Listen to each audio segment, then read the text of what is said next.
In this video, we are going to be discussing alternators. The charging system function. The modern vehicle has a host of electrical devices ranging from the radio, the starter, lights, and etc. The electricity required to run all these devices is generated by the battery and the generating system. The alternator is belt-driven from the engine. The amount of power generated differs with the engine RPM. When the power generated is small comparison to the load, the battery discharges to serve as a power source. When it is greater, the alternator serves as a power source and at the same time charges the battery. The charging system construction. The charging system consists of an alternator to charge the battery and to supply electricity to the electrical components, and a voltage regulator to regulate the charging quantity. The alternator construction and function. We have a rotor or field coil which generates electricity as it turns with the stator. The stator or armature coil. As the rotor turns, electric current flows through the stator coil. The diode assembly. These are used to rectify alternating current generated in the stator to obtain direct current. The brush and slip ring. Electricity is supplied to the rotating rotor through these two parts. The fan. The diode has low heat resistance and coil resistance decreases when cooled, so a fan is used to cool the diodes and the coils. The fan also cools the alternator's built-in IC regulator. The pulley. The power from the engine is transmitted through the V-belt and the pulley to the rotor. In addition to the fans and behind the rotor, the alternator body has holes to help with the cooling. There are also a few measures in place to help protect from water, mud, and rust. The brush and the slip ring are both waterproof. The diode unit, rotor, and stator are all coated with epoxy resin. The B and L terminals are both waterproof. Electromagnetic induction. We will demonstrate this principle with a conductor, which is our coil, and a magnet. As you move the magnet to and away from the coil, current flows through the coil.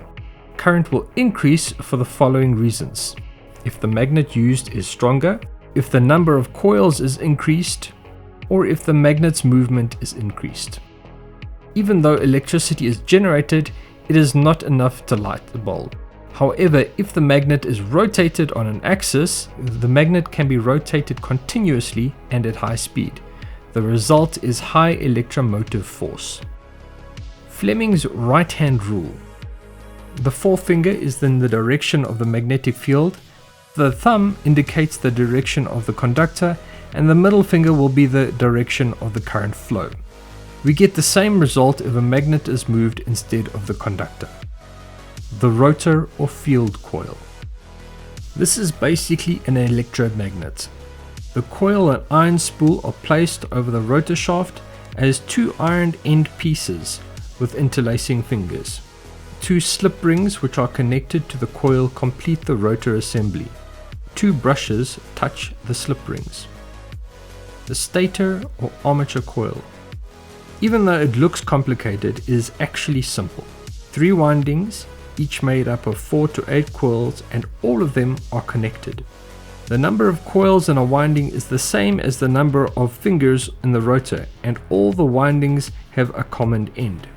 This is called the Y connection. Brushes. These are made of carbon and make continuous sliding contact with the slip rings. 3-phase alternating voltage. What you are looking at here is a waveform representation of voltage generated in the stator while the rotor is rotating. The stator generates AC voltage, which constantly varies. As you can see, the voltages measured between each pair of windings vary with the same cycle and waveform. They are separated by a phase of 120 degrees, and that is why it is called 3-phase alternating voltage. Diodes. The function of the diode is to convert the AC current generated by the stator to DC current so that the batteries can be charged. The type of diode used here is called a CAN diode, which has a large capacity and is good at handling heat. It can be easily replaced, and that is why it is commonly used. Single phase half wave rectification. If there is no diode, output and input voltage will be the same, but if a diode is present, there will be a change in the voltage due to the resistor. When the voltage across the resistor is measured, it will show as half-cycle sine wave pulses. This is a visual representation of voltage being rectified. Single-phase full-wave rectification. When diodes are connected as seen here, the voltage will flow like this. It will result in a positive voltage over the resistance as the current flows. When the input is alternating voltage, the result will always be positive or zero. However, when there is a diode connection, a negative voltage input will be inverted to a positive voltage. This rectification is called single-phase full-wave rectification. Three-phase full-wave rectification. Here 6 diodes are used. The phase with the highest and lowest potential permits the current to flow. Even though output 2 isn't completely DC voltage, it can still be used when its voltage is higher than the battery voltage. When the rectified voltage is higher than the battery voltage, it will charge the battery. The function of the voltage regulator is to help regulate consistency of voltage output as the rotor RPM increases. If varying voltage was to be used, the battery would always be undercharged, resulting in damage to the battery. Rotor Energization. When the ignition is turned, current flows from the battery to the ignition switch, then the regulator to the rotor, then to the ground. This results in the rotor being energized. As the engine starts, the rotor will begin to spin. Current will flow from the stator to the diode assembly to the battery, and from the stator to the diode assembly to the ignition switch to the regulator and then to ground. The rotor isn't energized by the battery at all, but only by the stator. In doing this, the battery is constantly in a state of charge. The charging circuit. Here we can see that when the ignition is switched on, the current flows from the battery to the ignition switch, then to the charge lamp, to the alternator's L terminal, then the rotor, then the alternator's F terminal, the TR1, then to ground. This will result in the charging lamp lighting up. The starting and running of the engine. As the engine runs, voltage is generated here, which will prevent the current from flowing through the lamp. A 100 ohm resistor is placed in parallel with the lamp so that even if the lamp is burnt out, the current will still flow. 2 other current routes from the diode assembly, the IC regulator to terminal B and to the battery. This will cause the battery to be charged. And here we see from the diode assembly to the rotor to terminal F to the TR1 and then to ground. The rotor will be electromagnetized while the engine is operating. Field diodes operation. There are 6 coil combinations that will generate current.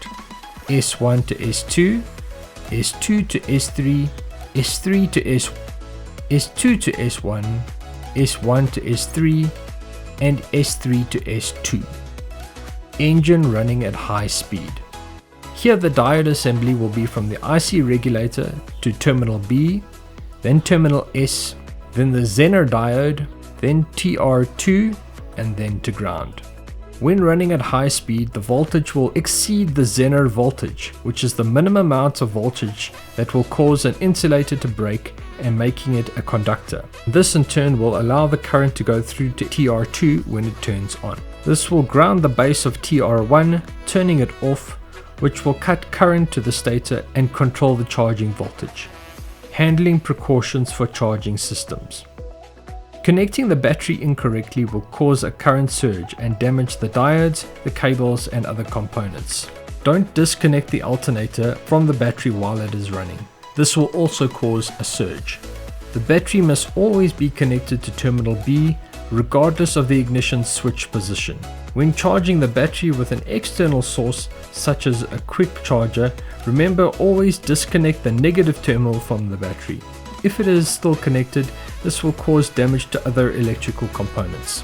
Please like and subscribe. Keep on the lookout for more upcoming videos.